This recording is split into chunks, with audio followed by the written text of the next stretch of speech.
The new James Webb Space Telescope has led to the realization that there is a huge amount of organic material in the space between the stars. A demand by European scientists to study this has led to a research project called NanoSpace. In this video, the scientists tell each other why I want to be a part of it. I'm Aníbal García Hernández. I'm from the Canary Islands, Tenerife, Spain, and I'm an astronomer, and I work at the IEC, the institute in the islands. The enigmatic Archer-Bohr stars. You know, these are stars that have practically no hydrogen, and so they were supposed to be the favorite environment where you can produce pure carbon molecules like fullerenes. Indeed, fullerenes were discovered by the Nobel Prize Kroto by using experiments with no hydrogen. But when we look at them, our surprise was that only the stars with some hydrogen show these pure carbon clusters. So these are my favorites. I mean, we still don't understand why this. No, I mean, this was completely challenging our view. No. Hello, my name is Eleanor Campbell. I'm a professor of chemistry at the University of Edinburgh in Scotland, and I'm vice chair of the NanoSpace Cost Action.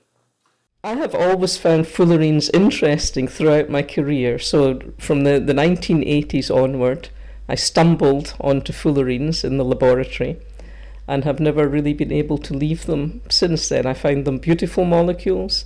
I find them fascinating in terms of their properties.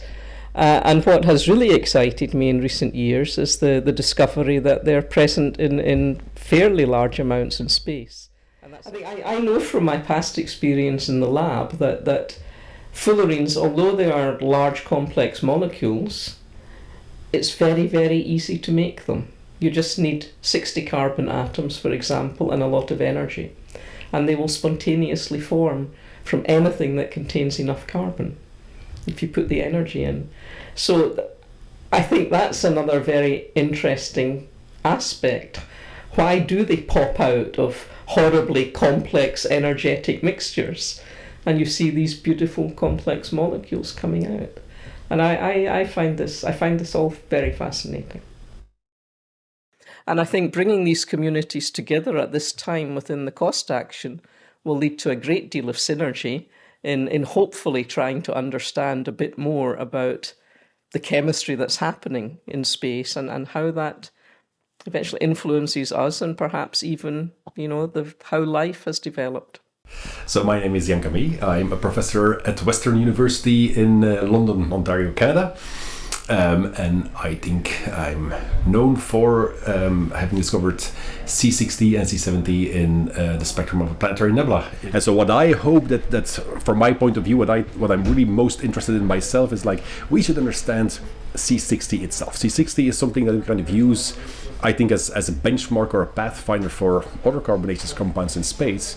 And 10 years ago we would say like, oh, C60 is this one species that we actually know and understand because the properties are well known and so on and so on. But the truth is that we didn't have a model that actually is capable of reproducing the sort of emission we see in space from C60. So we don't really understand C60. We don't understand why we see it in the environments that we do and not in other similar environments. We don't know exactly what the excitation mechanism is. We don't know very well what the charge state necessarily is in the interstellar medium.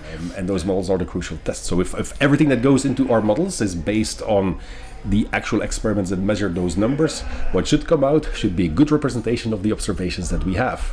And often that is actually not the case. And it's when it's not the case that it actually becomes more interesting. It's also how C60 was discovered by Kroto, right? They were looking for something else, but they did everything right to simulate what they wanted to simulate. It's just something else came out, and a lot of interesting science came from that. So, and it'll be the same for all these interdisciplinary collaborations that we have.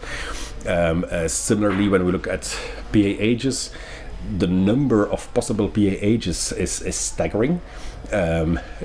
we originally had ideas like it's going to be the most stable species that survive, but like our idea about what species are most stable maybe is a bit naive, or something is missing, because we've tried out those things like cornine and circumcornine, and we don't find a lot of specific evidence for those species in space. So now we need people who are strong on the computational chemistry side that can actually tell us like this is, maybe we have to consider hydrogenation of some of these species, or there's other reasons why some species are more abundant or more stable or whatever in space.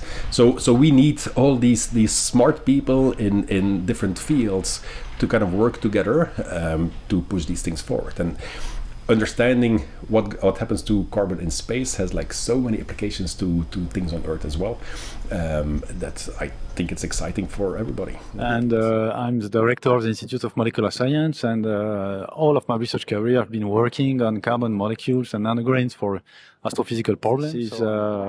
For me, from my point of view, is really trying to work on something which is at the frontier between molecules and bulky matter, and in fact it's really trying to understand what's happening at this size of material, where we do see in fact expression of the nanosize from all the spectroscopic features we can see in space, and there is many processes on this species that are very specific to the nanosize. So it's really exciting, and in particular carbon material is very interesting from this point of view.